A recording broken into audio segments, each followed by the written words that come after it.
అందరికీ నమస్కారం. Welcome to Lakshmi TV Telugu. ఈరోజు మనం శ్రీ షిరిడి సాయిబాబా మందిరం ఐడియల్ మౌలాలిలో గురు పౌర్ణమి సందర్భంగా ఈరోజు ప్రత్యేక ప్రసారం కోసం ప్రత్యేకంగా ఈ మందిర నిర్మాణ కారణం ఏంటంటే వినాయకుడు ఆంజనేయ స్వామి పురాతన టెంపుల్స్ ఇక్కడ ఉండేది, ఒక టెంపుల్ ఉండేది. దాన్ని ఈ సైట్ నేను అప్పుడు కూడా చైర్మన్గా ఉండగా ఇండస్ట్రియల్ ఎస్టేట్లో దీంట్లో ఒక ప్లాట్ 9 ప్లాట్లుగా చేసి ఒక అగర్వాల్ గారు ఆయన సేల్ చేశారు. సో ఫైనల్గా వచ్చినప్పటికీ ఈ ప్లాట్ని ఏం చేద్దాం అని అనుకున్నప్పుడు ఆయన ఏం చెప్పింది, నన్ను సలహా అడిగితే నేను వారికి చెప్పింది ఏంటంటే వినాయకుడు ఆంజనేయ స్వామి గుడి ఇక్కడ ఉంది కదా, ఇక్కడ చెట్లతోటి కూడా ఉండేది. సో దీన్ని మనం ఎలాగ ఇంకా ఫర్దర్గా చేయాలంటే వినాయకుడు ఆంజనేయ స్వామి గుడితో పాటు మందిరంతో పాటు సాయిబాబా మందిరం కూడా నిర్మించడానికి ఒక అవకాశం ఇస్తే తీసుకుంటామని. సో వాళ్ళు ఇమీడియట్గా అగర్వాల్ గారు ఆయన ప్రత్యేకించి ఆ ఫ్యామిలీ ట్రస్ట్కి షిరిడి సాయిబాబా చారిటబుల్ ట్రస్ట్కి ఒక 150 గజం రిజిస్ట్రేషన్ చేశారు ఫ్రీ ఆఫ్ కాస్ట్. ఆ ఫ్రీ ఆఫ్ కాస్ట్ చేసిన తర్వాత సంకల్పంలో భాగంగా సో ఈ మందిర నిర్మాణం స్టార్ట్ చేసింది. కొంతమంది ఫ్రెండ్స్, రిలేషను, కొంతమంది ఇండస్ట్రియలిస్ట్ కొంతమంది ఉండి నా వెనకాల ఉండి సంకల్పంలో భాగంగా అందరికీ ఎవరికి తీసుకెళ్ళారు ఈ మందిరం నిర్మించడానికి అందరూ నాకు ప్రతిభనం చేశారు. సో ఈ రోజు మళ్ళీ ఈ టెంపుల్ మనం శాశ్వతం కాదు, మందిరం అనేది శాశ్వతం. దీనికి ఒక బ్రాహ్మణులకి ఏమన్నా ఒక ఇల్లు, ఒక అపార్ట్మెంట్ ఇస్తే వాళ్ళు కంటిన్యూ గుళ్ళో పనిచేస్తారు అనుకుని సో ఒక అపార్ట్మెంట్ కూడా ఆ బ్రాహ్మణులకి ట్రస్ట్ పేరు ఒక అపార్ట్మెంట్ కొనడం జరిగింది నియరెస్ట్ ప్లేస్లో. అది కొన్న తర్వాత బ్రాహ్మణులు కూడా ప్రత్యేకంగా దాంట్లో ఫ్రీ ఆఫ్ కాస్ట్గా ఉంటున్నారు. తర్వాత ఈ భాగంలోనే మూడో కోరిక ఏంటంటే మాకు ₹1 కోటి ఎఫ్డీ చేయాలి మందిరం పేరు. ఈ షిరిడి సాయిబాబా చారిటబుల్ ట్రస్ట్ ద్వారా ఒక మందిరంకి ₹1 కోటి ఎఫ్డీ చేయాలి. ఎఫ్డీ చేయాలంటే ఏ విధంగా చేయాలనుకున్నప్పుడు ఫ్యామిలీస్, ఫ్రెండ్స్, రిలేషన్స్ కొంత సపోర్ట్ తోటి కొంత నేను ఎదురుకొచ్చి ఏదైనా ఫంక్షన్స్ వచ్చినప్పుడు సో ఈ విధంగా డిపాజిట్ చేయడం జరుగుతుంది. నిన్నటి వరకు 13 లక్షలు చేసాం ఎఫ్డీని ₹1 కోటి భాగంగా. ఈ రోజు ఇంకొక 3 లక్షలు చేయడం జరిగింది. ఈ 3 లక్షలు 16 లక్షలు అయింది. సో ఇంకా 86 లక్షలు చేయవలసి ఉంది.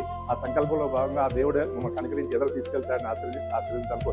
థ్యాంక్ యూ అండి. సాయిరామ్. ఓం సాయి, శ్రీ సాయి, జై షిరిడి సాయి, మా సాయి. అందరికీ నమస్కారం. శ్రీ సద్గురు సాయినాథన్ దేవతాభ్యో నమః. ఈరోజు 29 జూలై 2026 మహాపర్వదినం, గురు పౌర్ణమి. అసలు గురువు అంటే ఏమిటి? గురువు అంటే గు అంటే చీకటి, రు అంటే వెలుగు. అంటే అజ్ఞానం అనే చీకటి నుంచి జ్ఞానం అనే వెలుగులోకి తీసుకువచ్చేవారే గురువు అన్నమాట.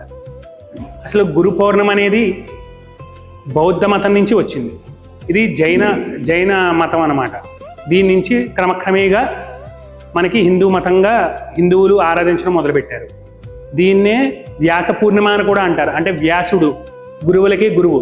ఈయన 4 వేదాలను విభజించారు. అంటే ఎలా అంటే ఋగ్వేదము, సామవేదము, యజుర్వేదము, అధర్వణ వేదము అనే 4 మన వేద సాంప్రదాయాలు ఏవైతే ఉన్నాయో వాటిని 4 భాగాలుగా విభజించి ఆయన మనకి ప్రచురించారు.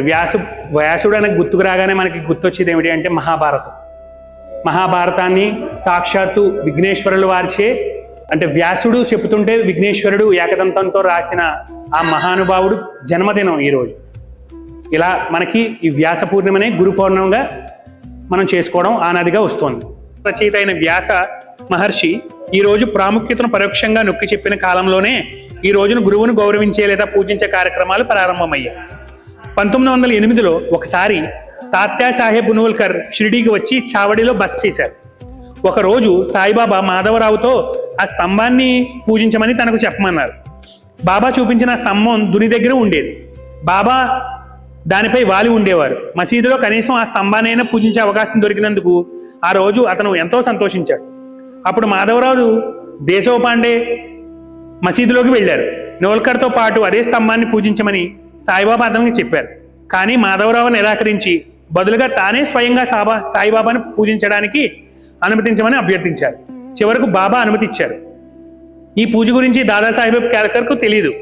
పొలం నుండి తాత్యా కోటెపాటిలను పిలిపించారు. ప్రజలు పూజా సామాగ్రిని సమకూర్చారు. దోవతిని తీసుకురాగా ప్రజలు సాయిబాబాకు దోవతి కట్టి ఆయనకు పూజించారు. బాబాకు బట్టలతో పని లేకపోయినా వ్యాస పూజను ప్రారంభించడానికి ఆయన అనుమతిచ్చారు.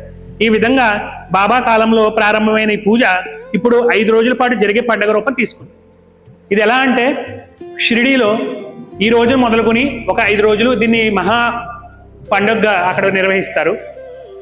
ఇప్పుడు ఈ గురు పౌర్ణమి ద్వారా మన గురువులను మనకు చిన్నప్పుడు మన టీచర్లను కానీ గురువులను కానీ వాళ్ళకి పూజ చేయమని వాళ్ళని గౌరవించమని ఈ గురు పౌర్ణమి ద్వారా మనకు తెలియజేయడం జరుగుతుంది. ఇది గురు పౌర్ణమి యొక్క విశేషత. మందిరంలో అర్చకుడుగా ఉన్నాను. ఇక్కడ ప్రతిరోజు సాయిబాబా వారికి షిరిడీలో జరుగుతున్నట్లుగానే హారతులు ఉదయం 6 గంటలకు కాకడ హారతి, మధ్యాహ్నం 12 గంటలకు మాధ్యాహ్నిక హారతి, సాయంత్రం ధూపహారతి, రాత్రి సేజ్ హారతి 4 హారతులు కూడా షిరిడీలో ఎలా జరుగుతున్నాయో అదేవిధంగా మన మౌలాలీలో ఇండస్ట్రియల్ పార్కులో ఉన్న శ్రీ సాయినాథ ఆలయంలో మందిరంలో అలాగే జరుగుతూ ఉన్నాయి.